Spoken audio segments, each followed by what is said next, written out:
नमस्कार दोस्तों। कल मार्केट किधर जाएगा हमें नहीं पता और ना ही हमें जानना है। एक प्रॉफिटेबल ट्रेडर प्रिडिक्शन पर नहीं, मार्केट की कंडीशन और अपने एक्शन पर पैसा बनाता है। आज यानी कल निफ्टी 50, बैंक निफ्टी और सेंसेक्स अपने जीन ऐतिहासिक लेवल पर खड़े होंगे। वहां मार्केट चार कंडीशन दिखा सकता है: bullish reversal, bearish reversal, range bound या रिटेस्ट। हम आपको कोई अंदाजा नहीं देंगे, बल्कि इन चारों कंडीशन में प्राइस एक्शन को कैसा ढूंढना है और सही रिएक्ट कैसे करना है, इसकी पूरी कंडीशन स्टडी देने वाला हूं। वीडियो को अंत तक देखें, क्योंकि अगर मार्केट ने तीसरी कंडीशन दिखा दी और आपने पहली कंडीशन के हिसाब से ट्रेड किया तो अकाउंट खाली हो जाएगा। सीधे चलते हैं चार्ट पे। जैसा कि दोस्तों आप लोग देख रहे हैं, कई ट्रेडिंग सेशन से मार्केट एकदम चौपी चल रही है। उसको पहले से आप अनुमान लगा के कोई भी व्यू नहीं बना सकते और बायस होना भी गलत है। ये बायस हो के आप जाइएगा मार्केट में, आपका लॉस होना तय है। आप सिर्फ मार्केट जैसा कंडीशन दिखाएगी, आप उस हिसाब से रिएक्ट कर सकते हैं। ये एक रास्ता है इस मार्केट में सरवाइव करने का, अपने कैपिटल को बचाने का। और अगर हाई प्रोबेबिलिटी ट्रेड हैं तो आपको दिखेंगे। तो इसके लिए आपको हर कंडीशन के हिसाब से पता होना चाहिए क्या कैसे रिएक्ट करना है। तो रिएक्ट करने के लिए आपके पास एक मजबूत स्ट्रेटेजी होनी चाहिए, तभी आप हर कंडीशन पे सही तरीके से रिएक्ट कर सकते हैं। ये स्ट्रेटेजी लगभग अभी हर वक्त के लिए, अभी जो चल रहा है मार्केट, उसके लिए बहुत ही अच्छा है। इससे आपको कैपिटल भी बचेगा और हाई प्रोबेबिलिटी ट्रेड भी दिखेंगे। मान लिए मार्केट एक कंडीशन दिखा सकती है, खुलते ही एक तरफ अपसाइड को मान लिए गई और किसी इंपॉर्टेंट रेजिस्टेंस पे जाके इसने रिवर्स किया और वहां पर जाके ये रेंज बनाने लगी। कुछ नहीं करना है, सिर्फ अपसाइड यहाँ घूमी है, वहां पर रेंज मार्क कर लिए, नीचे रेंज मार्क कर लिए। और रेंज जब तक उस प्राइस उस रेंज में रहेगी, रेंज को अपसाइड डाउनसाइड ब्रेक नहीं कर रही है, कोई रिएक्ट नहीं करना है। अपसाइड अगर कोई अच्छा प्राइस एक्शन दिखाकर अपसाइड को मूव करती है तो उस पर हम लोग देखेंगे, कोई संभावना बनती है तो देखेंगे।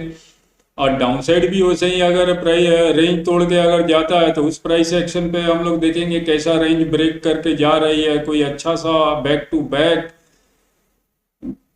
अगर ऊपर जा रही है, मेरा कहने का मतलब अगर अप साइड जा रही है तो बैक टू बैक बाइंग आ रही है कि नहीं, और नीचे को तोड़ के अगर जा रही है तो बैक टू बैक सेलिंग आ रही है कि नहीं, और रिटेस्ट हुआ कि नहीं, ये खास देखेंगे। तो उसके बाद हम लोग सोचेंगे क्या करना है। यहाँ पर अगर ऐसे रेंज जैसा मैंने कहा अभी, अगर वैसे अगर कंडीशन मिलती है तो यहाँ हाई प्रोबेबिलिटी ट्रेड दिख सकते हैं। वैसे अपसाइड में एम पैटर्न बन सकता है, जो बियरिश रिवर्सल पैटर्न होते हैं। हेड एंड शोल्डर है, ये भी बियरिश रिवर्सल पैटर्न है। इसका नेक लाइन को जब रिटेस्ट करके डाउनसाइड को निकलता है तो हाई प्रोबेबिलिटी ट्रेड बनते हैं स्ट्रेटेजिकली। तो अगर ये हेड एंड शोल्डर भी अगर नेक लाइन तोड़ के दोबारा अगर रिटेस्ट करके डाउनसाइड को आता है तो हाई प्रोबेबिलिटी ट्रेड डाउनसाइड के दिख सकते हैं, बेयरिश। और वैसे ही डाउन साइड में अगर कहीं जाके किसी इंपॉर्टेंट सपोर्ट लेवल पर अगर रेंज बनाता है तो तुरंत रेंज जहाँ जहाँ से घूम रही है वहाँ से अप साइड डाउन साइड, जहाँ से रिवर्स कर रही है अप डाउन, वहाँ पर हमने रेंज मार्क कर लेना है। और बस जो आप प्राइस एक्शन का इंतजार करना है रेंज के टूटने के। अगर range up side down side टूट के रिटेस्ट होकर अप साइड डाउन साइड को फिर वापस जाता है तो वहाँ प्राइस एक्शन की संभावना हम देख सकते हैं हम लोग। और बियरिश डब्लू पैटर्न और हेड एंड शोल्डर पैटर्न भी डाउन साइड में बन सकता है। ये बुलिश रिवर्सल के साइन होते हैं। यहाँ से अगर रिवर्स करता है तो अप साइड में जो रेजिस्टेंस पे जहाँ पर इसने नेक लाइन होता है उसको तोड़ के निकलता है और दोबारा रिटेस्ट करके वापस अप साइड को निकलता है, तो ये यहाँ पर प्राइस एक्शन अच्छा दिख सकता है। यहाँ पर अगर इस तरह बैक टू बैक अगर बाइंग आ रही है अप साइड के, तब हम लोग यहाँ पर एक रिएक्ट कर सकते हैं।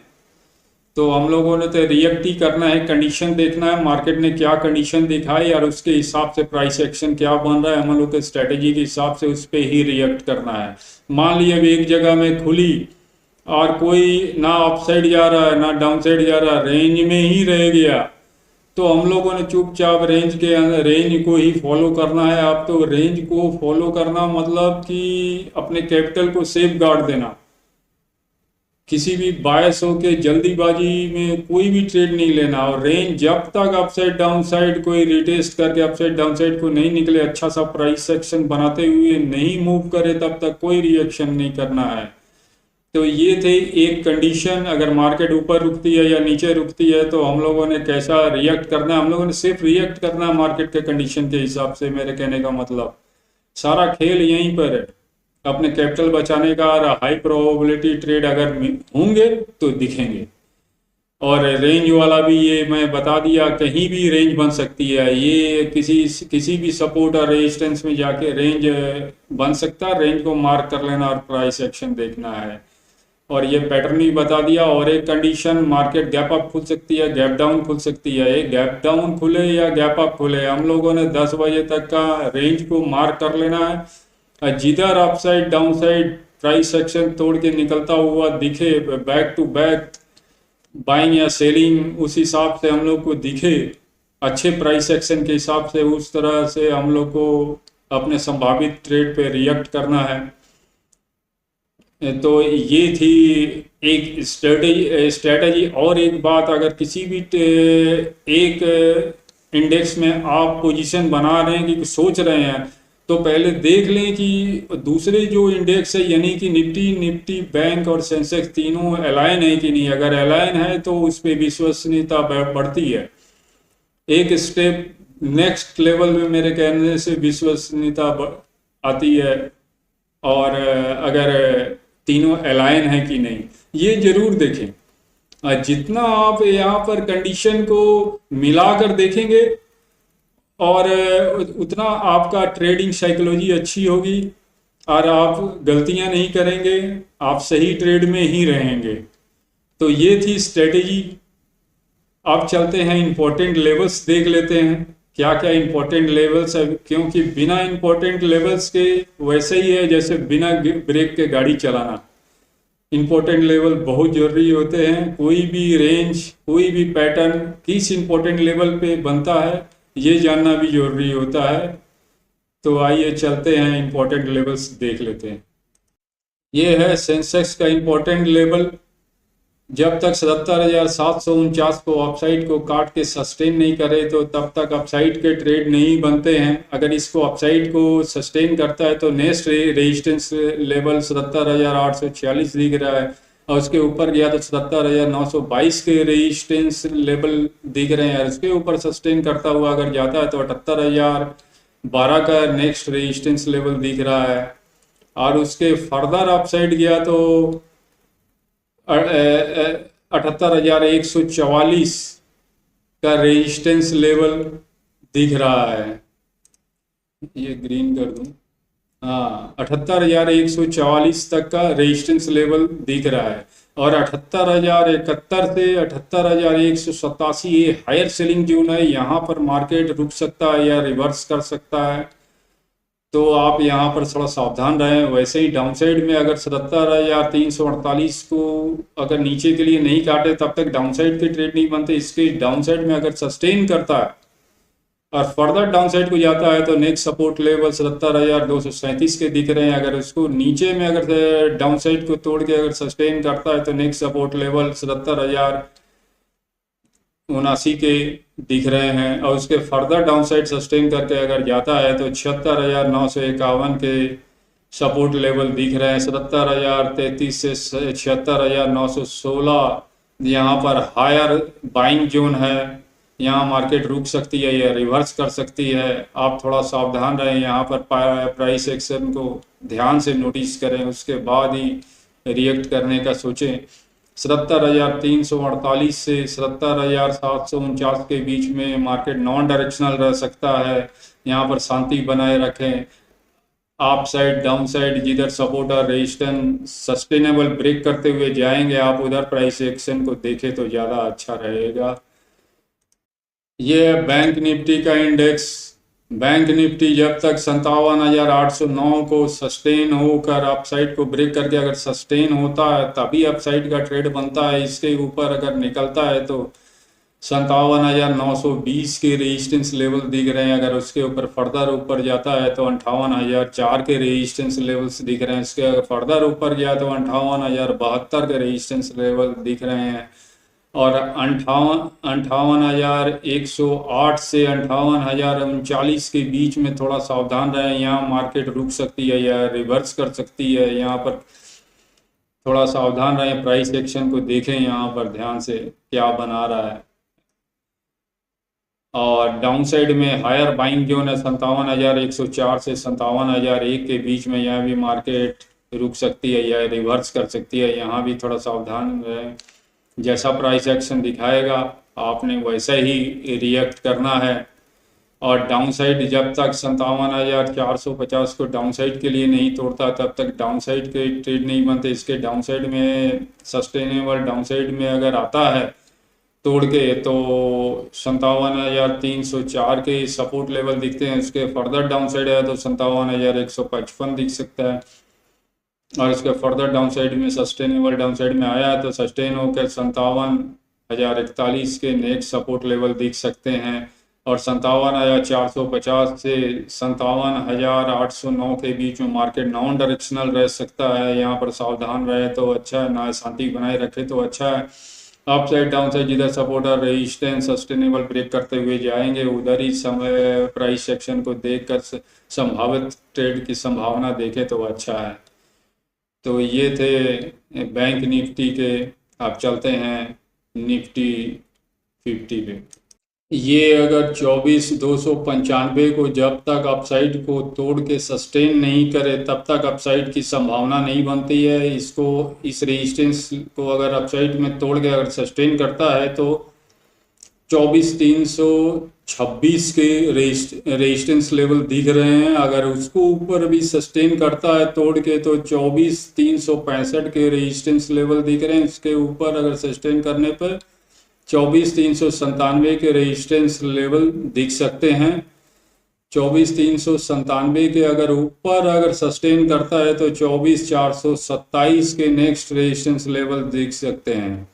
और 24,404 से 24,461 के बीच में थोड़ा सावधान रहें। यहाँ पर मार्केट रिवर्स कर सकती है या फंस सकती है। इस जगह में थोड़ा सावधान रहें क्योंकि ये हायर सेलिंग जोन है।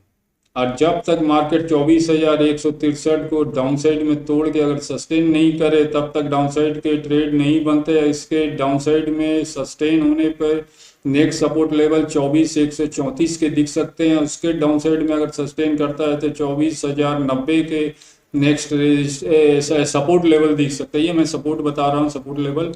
और उसके नीचे में अगर नेक्स्ट फर्दर अगर डाउन साइड को जा रहा है तो सस्टेन होते हुए 24,058 के नेक्स्ट सपोर्ट दिख सकते हैं। और उसके फर्दर डाउन साइड किया है तो 24,030 के सपोर्ट लेवल दिख सकते हैं। और 24,014 से 24,042 के बीच में जो पीली लाइन मैंने मार्क की है ये हायर बायर्स की जोन है, यहाँ पर सावधान रहें, या मार्केट फंस सकती है या रिवर्स कर सकती है। और 24,163 से 24,295 के बीच में मार्केट नॉन डायरेक्शनल रह सकता है, यहाँ शांति बनाए रखें। और जिधर रेजिस्टेंस या सपोर्ट जिधर ब्रेक करते हुए सस्टेनेबल प्राइस एक्शन मूव कर रहा है, उधर ही आप ट्रेड की संभावना देखें तो अच्छा है। तो ये मैंने निफ्टी 50, बैंक निफ्टी और सेंसेक्स के मजबूत लेवल्स आपको दे दिए हैं। ये सारे ऐतिहासिक लेवल हैं पीछे में, जहां से मार्केट ने रिएक्ट किया है। देखिए ये भी पूरे सपोर्ट और रेजिस्टेंस उसी हिसाब से निकाला हुआ है मेरा। तो इस पे विश्वसनीयता ज़्यादा होती है, जहाँ पर ऐतिहासिक रिएक्शन कहीं से मिला होता है उस हिसाब से ये सपोर्ट और रेजिस्टेंस बड़े मजबूत निकाल के दिए हुए हैं। और इसके साथ में स्ट्रेटेजी के हिसाब से आप इस पे रिएक्ट कर सकते हैं। मार्केट कभी किसी भी यहाँ खुल सकती है, इन रेजिस्टेंस लेवल पे भी खुल सकती है, या इन रेजिस्टेंस लेवल पे टकराने के बाद में मार्केट कैसा रिएक्ट कर सकती है, आप स्ट्रेटेजी के हिसाब से उस पर रिएक्ट कर सकते हैं। और डाउन साइड में भी यहाँ भी इन लेवल पे कैसा रिएक्ट कंडीशन दिखा रही है मार्केट, उस हिसाब से आपने स्ट्रेटेजी को देख कर रिएक्ट कर सकते हैं। तो ये मजबूत लेवल्स और स्ट्रेटेजी के हिसाब से मार्केट में अपने सही ट्रेड आप ले सकते हैं, मतलब कि सही ट्रेड कर सकते हैं। अपने संभावित प्राइस एक्शन आपको दिखेगा। अगर स्ट्रेटेजी के हिसाब से प्राइस एक्शन दिखता है तभी आपने रिएक्ट करना है, नहीं तो रिएक्ट नहीं करना, अपने कैपिटल को बचाना है। अगर कोई भी कंडीशन जो कंडीशन दिखा रहा है मार्केट, अगर कोई भी स्ट्रेटेजी एप्लीकेबल नहीं हो रही है तो आपने कोई रिएक्ट नहीं करना है, अपने कैपिटल को बचाने के तरफ में ही ध्यान देना है। तो ये थी मेरी एक एजुकेशनल, नॉन बायस होके, न्यूट्रल होके मार्केट को कंडीशन के हिसाब से कैसे रिएक्ट करना है, ये पूरी संपूर्ण नॉलेज मैंने दी है। अगर आपको मेरी वीडियो एजुकेशनल लग रही है तो लाइक, शेयर और सब्सक्राइब जरूर करें। और एक बात बता दूं, मैं कोई सेबी रजिस्टर्ड नहीं हूं। अगर आप कोई ट्रेड लेते हैं तो अपने सेबी रजिस्टर्ड एनालिस्ट से सलाह लेके ही ट्रेड लें। ये मेरी प्योर एजुकेशनल वीडियो है, ये हमेशा के लिए है। जब भी देखेंगे ये साइकोलॉजी अगर बिल्डअप करेंगे तो आपकी ट्रेडिंग साइकोलॉजी नेक्स्ट लेवल में चली जाएगी। तो अच्छा, तो चलते हैं, फिर नेक्स्ट वीडियो में मिलेंगे। मेरा वीडियो देखने के लिए धन्यवाद।